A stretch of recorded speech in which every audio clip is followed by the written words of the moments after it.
أعوذ بالله من الشيطان الرجيم. بسم الله الرحمن الرحيم. يا أيها الذين آمنوا اتقوا الله حق تقاته ولا تموتن إلا وأنتم مسلمون. واعتصموا بحبل الله جميعا ولا تفرقوا واذكروا نعمة الله عليكم إذ كنتم أعداء فألف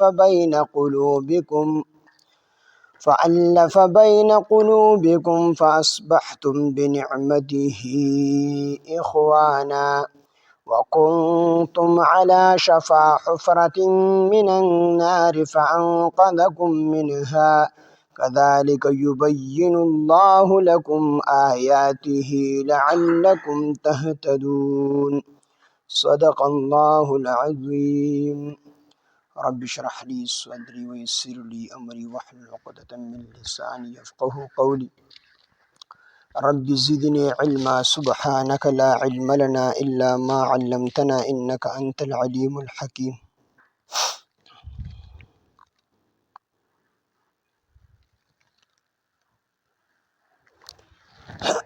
سورة آل عمران سلورم سپارہ آیات نمبر 102. دی آیاتونو کی بیا مسلمانانو ته خبرداری دی کہ یا ایها الذین آمنو ای ایمان والو اتقوا اللہ دا اللہ نا او یریگے حق تقاته سنگ چې دا اللہ رب العزت نا دا ویر حق دی، یعنی دا اللہ نا دس او یریگے سنگ چې دا اللہ نا دا یر حق دی. ولا تموتن او تاسو مملکیگے الا مگر وانتم مسلمون چې یی تاسو مسلمانان، یعنی مسلمانان مړه. نو یا ایها الذین آمنو ایمان والو ته خطاب دی چې ایمان والو اتقوا الله د الله نه او یریږئ حق تقاته څنګه چې د الله نه د ویری حق دی. اتقوا الله د الله نه او یریږئ.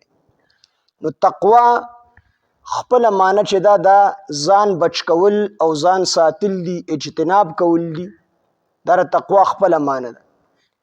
او تقوا معنا ویره هم کیږي، یعنی یره د تقوا معنا یو یره هم کیږي، خو یره په دې مناسبت سره کیږي چې الله رب العزت کوم سيزونه نه د بچ کېدو حکم کړی دی، نو د دغه سيزونو نه ویره ده. ځکه کو دغه سيزونو کې یو انسان اخته شي نو انسان به د الله رب العزت په عذاب کې گرفتار شي. نو یا د دغه سيزونو نه ویره ده یا د دغه سيزونو په وجه د الله رب العزت ته عذاب نه ویره ده، د عذاب الهی نه. نو په دې مناسبت سره یره معنی هم د تقوا کی او ځان بچ کول دا هم د تقوا معنی ده. د تقوا د درې درجې دي. یو درجه چې انسان صرف د کفر او د شرک نه ځان وساتي، نور کو هر څومره ګناهګاری، خو د شرک او د کفر نه چې انسان ځان بچ کی دته هم متقی ویل شي. خدا د تقوا د ټولو نه کمزوري درجه ده چې صرف انسان د کفر او د شرک نه ځان وساتي. نو په دې معنی سره بیا هر مسلمان ته متقی ویل شي. او د دې تقوا د پاره هم متقین لفظ راغلی قرآن کې، او د تقوا اتقوا الله د تقوا لفظ استعمال شوی ځای په ځای باندې. دویمه درجه د تقوا دا ده چې انسان د هر هغه څیز نه خپل ځان وساتي چې هغه د الله او د الله د پیغمبر په نسبت باندې ناخوښه وي. دا دویمه درجه تقوا ده، او دا تقوا چې کوم دی مطلوب ده. کم برکتونه کم فضیلتونه چې قرآن کې تقوا والو د پاره راغلي دي، دغه نه دا تقوا مراد چې انسان د هر هغه څیز نه خپل ځان وساتي چې هغه د الله او د الله پیغمبر ناخوښه وي. دا دویمه درجه ده د تقوا. دریمه درجه تقوا دا ده چې هغه د ټولو نه اعلی درجه ده، او هغه پیغمبرانو چې کوم خاص نایبین نو هغې ته حاصله وي. پیغمبران او د پیغمبرانو خاصو نایبینو د دغه درجه حاصله ده چې هغه یو سکند یو منټ هغې د الله د یاد نه غافله کېږي، او تر دې پورې چې د هغې زړه د زړه هغه خیال د غیر الله نه خالی وي، یعنی د غیر الله نه علاوه ته بل شی راځي د سره نو دا تقوا ډیره ګرانه ده. خو دا پیغمبرانو ته د پیغمبرانو خاص نایبین چې کوم دي هغې ته حاصله ده، اولیاء الله ته حاصله. یو پیرا سفیان سوری رحمه الله څه کسان روانو ملاقات ته په لاره کې هغه یو دی بل ته وایي دا یو کس پکې د سپو په خبرو باندې پوهېدو. وي دا یو کس دی بل ته وایي چې سفیان سوری رحمت الله علیه خو مړ دی، دا سپي خو وایي چې هغه مړ شوی دی. هغه ورته وایي ته خطا شوي، وي هغه به مړ نه ژوندی به چې هغه خو لوی سړی دی چې مړ وي نو ټول خلک په خبرو. هغه وینه وي دا سپي وایي چې هغه مړ شوی دی. وی چې کله دی را ورسېدل سفیان سوری رحمت الله علیه په خپل جومات کې مونځ کو نو هغې ورته وایي حضرت یو بل سره دی وګورېدل نو هغه ته تپوس که ولې ګورېږې څه خبره ده؟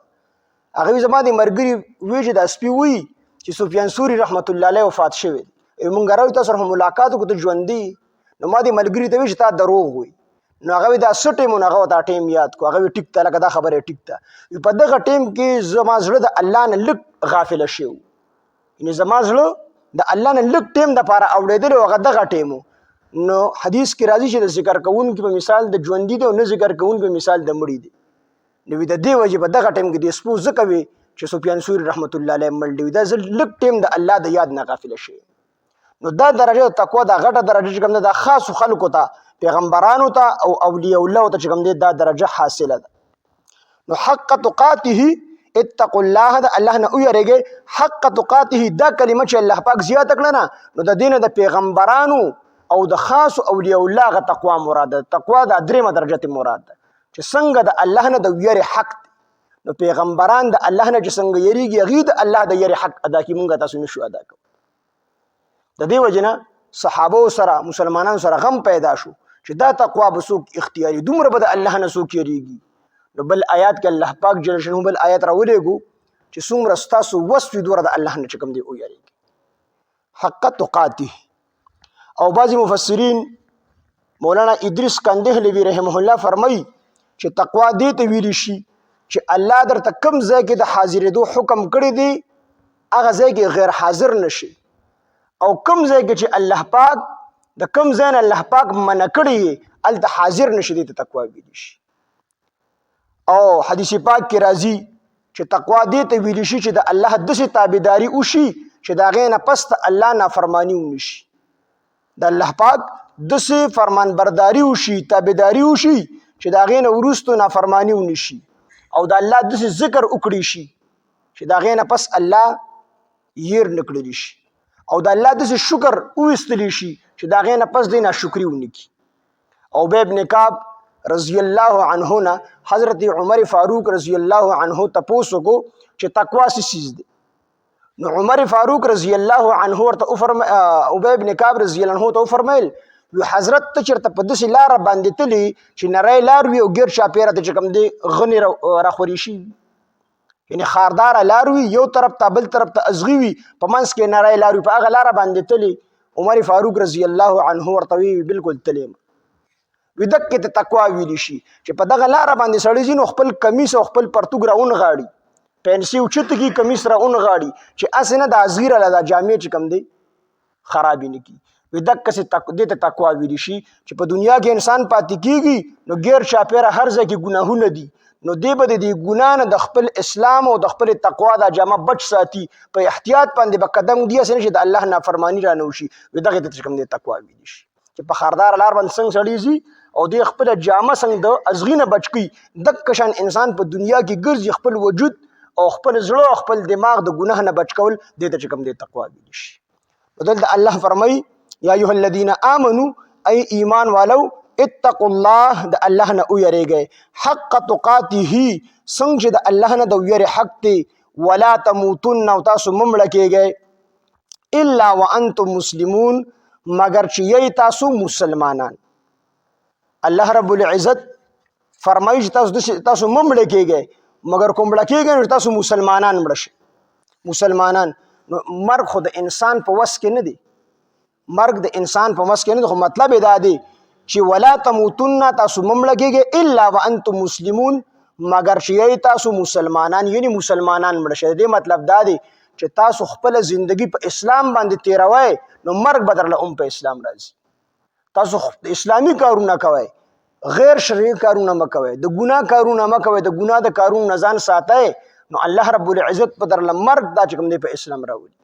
حدیث پاک کې راځي چې څنګه انسان ژوند تیری په ژوند کې د څنګه کارونه کوي، په دغه حالاتو کې به ولا مرګ راځي، او په کوم حالت کې چې انسان ته مرګ راغی په دغه حالت کې به د الله په ورځ د الله مخې ته ودرېږي په حشر کې. نو ولا تموتن الا وانتم مسلمون، تاسو مړ کېږئ مګر مسلمانان مړ. څه مطلب دی چې تاسو په دنیا کې کوم ژوند الله درکړی دا په اسلام باندې تیروئ، نو الله رب العزت ډېر لوی ذات دی، ډېر قدردان ذات دی، الله به د مرګ هم په اسلام باندې راولي. او چې کوم انسان دی په اسلام باندې زندگی نه تیری، نو یو خدای الله قدرت دی که الله وغواړي سړي هر څومره ګناهونه کړي نو آخره کې ورته کلمه نصیب کړي، ټول عمر شرک کې تیر کړي، او چې د مرګ وخت راشي د هغې نه لږ غونده کې مخکې ورته الله اسلام نصیب کړي، مسلماني ټول عمر چې کوم دی په مسلمانۍ کې تیر کړي، آخره کې چې کوم دی خاتمه په کفر سره وشي. خو نه، الله پاک جل شانه قدردان ذات دی چې انسان خپل وس او انسان له الله وس ورکړي دی، خپل وس کوي، خپل کوشش کوي، الله رب العزت په ورلا په اسلام او په ایمان باندې مرګ راوړي. واعتصموا، تاسو مضبوط ونیسئ بحبل الله، رسۍ د الله، جمیعا ټول، ولا تفرقوا، او تاسو مه جدا جدا کېږئ، مه تقسیمیږئ، وذکروا، او یاد کئ نعمت الله، نعمت د الله. واعتصموا، تاسو مضبوط ونیسئ بحبل الله، رسۍ د الله پاک، تاسو د الله پاک رسۍ مضبوطه ونیسئ. د رسۍ نه مراد څه دی؟ د قرآن مجید د الله رسۍ مضبوطه ونیسئ.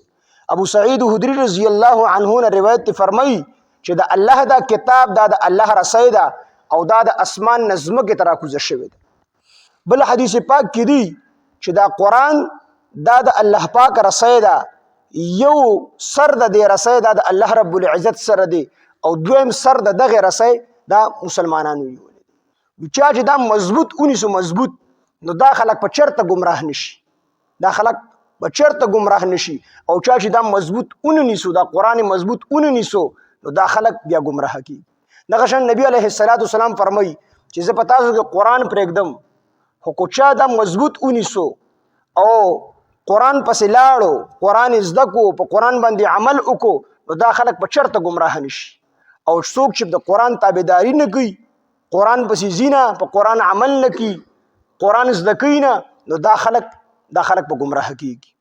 نو د بحبل الله نه مراد د الله د رسۍ نه مراد څه دی؟ د قرآن مجید یا د دین اسلام دی. نو دین اسلام هم د قرآن نه راوتی، بل ځای نه نه دی راغلی. نو واعتصموا، تاسو مضبوط ونیسئ، یعنی تاسو منګولې ولګوئ بحبل الله، رسۍ د الله. واعتصموا، تاسو مضبوطه ونیسئ بحبل الله، رسۍ د الله، جمیعا ټول، ولا تفرقوا، او تاسو مه جدا جدا کېږئ، مه ډلې ډلې کېږئ، ډلو ډلو کې مه تقسیمیږئ لکه د یهودو د نصوارو په شان. نو څوک په ډلو کې نه تقسیمیږي، څوک چې قرآن والی، قرآن دا د هدایت کتاب دی، دې ډلې ډلې کوي څوک نه. خو دا مونږ تاسو قرآن وایو نو ټول ډلې ډلې شي. څوک چې قرآن وایي، په قرآن باندې عمل وکړي، دې په چېرته نه تقسیمیږي. یو اختلاف ته علماو په فروعو کې دي، فروعي مسایلو کې دي، نو دا رحمت دی. اختلاف العلماء رحمتون، دې ته رحمت ویلی شي. او چې اصولي اختلاف ته لړ شي، او اختلاف ته خپل حدودو نه بهر شي، نو دغه اختلاف بیا خطرناک دی. ولا تفرقوا، او تاسو مه تقسیمیږئ، مه ډلې ډلې کېږئ. وذکروا، یاد کئ نعمت الله، نعمت ته الله تعالی، علیکم په تاسو باندې، اذ کنتم په کوم وخت کې چې وئ تاسو، اعداء دشمنان، په تاسو دشمنان وئ. فالف، اصل کې دا خطاب دلته کې دغه ته دی، د اوس او حضرت خلکو ته دی، چې تاسو په هغه وخت کې د یو بل دشمنان وئ، 120 سال خو دشمني کړې وه. اذ کنتم، په کوم وخت کې، اذ کنتم اعداء، په کوم وخت کې چې تاسو وئ دشمنان. فالف، پس هغه الله پاک محبت واچو، بین قلوبکم، په مابین ستاسو د زړونو کې، ستاسو په زړونو کې الله پاک محبت واچو. فاصبحتم، پس وګرځیدئ تاسو، بنعمته، په نعمت ته الله پاک باندې، اخوانا، رونه رونه. الله ورته اسلام دولت نصیب کو، د اوس او د حضرت خلکو ته لومبی 120 سال دشمنی کړې وه، او چې کله ورته الله پاک د اسلام دولت نصیب کو، نو واپس کې رونه رونه جوړ شو. وکنتم، او وی تاسو، علی شفا حفرة، وکنتم، او وی تاسو، علی شفا، په کناره په غاړه حفرة د کندې من النار د اور، یعنی تاسو د اور په کناره باندې ولاړو. ځکه چې ظاهره خبره ده چې اوس او د حضرت خلک مشرکین نو کو په دغه حالت کې ولا مرګ راغلی وي نو پاک د اور په کنارو ډایرکټ په جهنم ته تللی. نو الله ته فرمایي چې تاسو د اور په کناره باندې وای فانقذکم بیا بچ کړی تاسو الله پاک منها دغه کندې نه. کذالک دغه رنګي یبین الله بیانی الله پاک لکم تاسو ته آیاته خپل آیاتونه لعلکم دفاره دې چې تاسو تهتدون لار عمومه هدایت عمومه. یا ایها الذین آمنوا ای ایمان والو اتقوا الله او یریګه د الله نه حق تقاته څنګه چې د الله نه د ویری حق دی. او تفسیر دم کړی شوی دی چې څنګه د الله نه د ویری حق دی. نو انسان په زړه کې یره د مار او د لړم وي، د بادشاه وختم چې ظالم بادشاه وي دا غو یره هم د انسان په زړه کې وي. نو د الله نه به د مار او د لړم په شان نه یریږي، بلکې د الله سره به محبت هم په زړه کې وي او یریږي به هم. څنګه سړی د خپل پلار نه یریږي نو د پلار مثال هم د الله د پاره مناسب نه دی، صرف د پوهې د پاره وي. نو پلار چې کله یو سړی غلط کار کوي د پلار نه یریږي، خدا پلار د مار او د لړم په شان بد نشي بلکې محبت ورسره هم ډیر زیاتی خو یره ورسره او. نو د کشان د الله رب العزت سره زمون مینه وي محبت په وي او یریګو په د الله پاک نه. نو د الله پاک د ير د وجنه مون غلط کارونه نشو کولی. څنګه سړی د خپل پلار سره محبت او مینه وي خو د پلار د ير د وجنه د غلط کار نشي کولی، ځکه چې پلار په غلطو کارونو باندې وخی نو د پلار سره ډیر محبتي خو کو دی ور سپېړه ورکی یری نو د دې وجنه چې د زما د بچي روان نشي. د کشن الله پاک جل شانه د یو انسان سره د او یو مندونه زیات محبت دی. نو دغه رنګ زمونږ او تاسو د الله سره مینه او محبت کوم یو یریږو ته حق تقاته څنګه چې د الله نه د یری حق دی. ولا تموتن او تاسو مملکیږي الا وانتم مسلمون مگر دا چې یی تاسو مسلمانان. واعتصموا تاسو مضبوطه اونیسه بحبل الله رسید الله پاک چې مراد قرآن مجید دی یا دین اسلام دی جميعا ټول. ولا تفرقوا او تاسو مجدا جدا کېږئ مډلې ډلې کېږئ. وذکروا یاد کئ نعمت الله نعمت الله پاک علیکم پتاسو باندې اذ کنتم هر کله چې وای تاسو اعداء دشمنان فالف بیا هغه محبت واچو بین قلوبکم په مابین د زړونو ستاسو کې ستاسو په زړونو کې محبت واچو. فاصبحتم پس وګرځیدئ تاسو بنعمته په نعمت الله پاک باندې. د الله نعمت سو هغه اسلام چې د اسلام قبول کو بنعمته په نعمت الله پاک باندې اخوانا رونا وکنتم او وای تاسو علی شفا په عاړه باندې حفرة د کندې علی شفا حفرة وای تاسو د کندې په غاړه من النار د اور، یعنی د اور د کندې په غاړه. فانقذکم بیا بچ کړی تاسو هغه منها د هغې نه. کذالک دغه رنګ یبین الله بیانی الله پاک لکم استاسو د پاره آیاته خپل آیاتونه لعلکم تهتدون د پاره دې چې تاسو لار عمومه. یا ایها الذین آمنوا ای ایمان والو اتقوا الله او یریګه د الله نه حق تقاته څنګه چې د هغه نه د ویری حق دی. ولا تموتن او تاسو مملکیږئ الا مگر وانتم مسلمون چې یی تاسو مسلمانان. واعتصموا تاسو مضبوط اونیسئ بحبل الله رسید الله پاک جميعا ټول. ولا تفرقوا او تاسو ډلې ډلې مکیږئ مجدا جدا کېږئ. وذکروا یاد کئ نعمت الله نعمت الله پاک علیکم پتاسو باندې اذ کنتم هر کله چې وای تاسو اعداء دشمنان فالف بیا هغه محبت واچو بین قلوبکم په زړونو ستاسو کې. فاصبحتم بیا تاسو وګرځیدئ بنعمته په نعمت هغه سره اخوانا ورونه وکنتم او وای تاسو علی شفا حفرة د کندې په غاړه باندې من النار د اور. علی شفا حفرة من النار د اور د کندې په غاړه باندې. فانقذکم بیا هغه بچ کړی تاسو منها د هغې نه. کذالک دغه رنګې یبین الله بیانی الله پاک لکم تاسو ته آیاته خپل نښې لعلکم تهتدون د پاره دې تاسو هدایت عمومي. الحمد لله رب العالمين والعاقبة للمتقين والصلاة والسلام على سيد الأنبياء والمرسلين وعلى آله وأصحابه أجمعين. ربنا تقبل منا إنك أنت السميع العليم وتب علينا إنك أنت التواب الرحيم. إله العالمين زمون رازش الله زمون دا درس بخبل درباري لهي قبول ومنزورك سمر غلطه کو تاهي شوي الله مون معافك. الله مون طولة دا قرآن فهم و دا قرآن پوهراك. الله مون ټول ته قرآن مجید د عمل کولو توفیق او طاقت راکړي. الہ العالمین مبارک ورځ شپې دې مون ټول ته صحیح صحیح عبادت کولو توفیق او طاقت راکړي. الہ العالمین مبارک میاشت را روانه ده، مون ټول روغ موټ هغه پاک او مبارک میاشت رمضان ته په خیر خیریت او عافیت سره ورسه. الہ العالمین مون ټول ته په صحت راکړي، دا پاکي روجه الہ العالمین د رمضان مبارک ته روجه ټول په خیر خیریت او عافیت سره ونیسو. الله د ډیر عبادت کولو توفیق او طاقت پکې راکړي. الہ العالمین زموږ د ټولو نه راضي شي. الله چې کله ران راضي شي بیا رانه خفه مشي. الہ العالمین زموږ هر قدم، زموږ هر ساه د خپل رضا وګرځي. الہ العالمین زموږ دا درس الله خالص د خپل رضا وګرځي. الہ العالمین مونږ ډیر کمزور یو، ډیر ضعیفان یو. الہ العالمین ستا مدد د کمزور سره الله مونږ سره خپل مدد او نصرت شامل حال کی. الہ العالمین زموږ په حال باندې ورحمیږي. الہ العالمین مونږ ټول ته د قرآن فهم او د قرآن پوهه راکړي. الله مونږ په قرآن مجید باندې نه پوهیږو، الله مونږ په خپل کلام پاک باندې پوهه کړي. الله مونږ ټول ته د عمل کولو توفیق او طاقت راکړي. الله دې کې څومره بیماران دي زموږ د حاضره مجمع کې کورونو کې بیماری دي، الله ټول ته شفای کامله عاجله مستمره ورکړي. الله څومره قرضداري د قرضونو نه خلاص کړي، څومره ناحقه بندیوان د بند نه آزاد کړي، څومره پریشانه حالي الله پریشانه ختم کړي. الله څومره خلق اولاد نشته، نیک او صالح اولاد ورته ورکړي. چاته د اولاد ورکړل الله صالحان او نیکان ورته لوي کړي. الہ العالمین زموږ ماشومان، زموږ نارینه، زموږ زنانه ټول دیندار قرآن خانه کې زنانو په سرونو مو د حیا او د عزت صدرونه راواچي. الله زموږ د عزتونو لاج ساتي.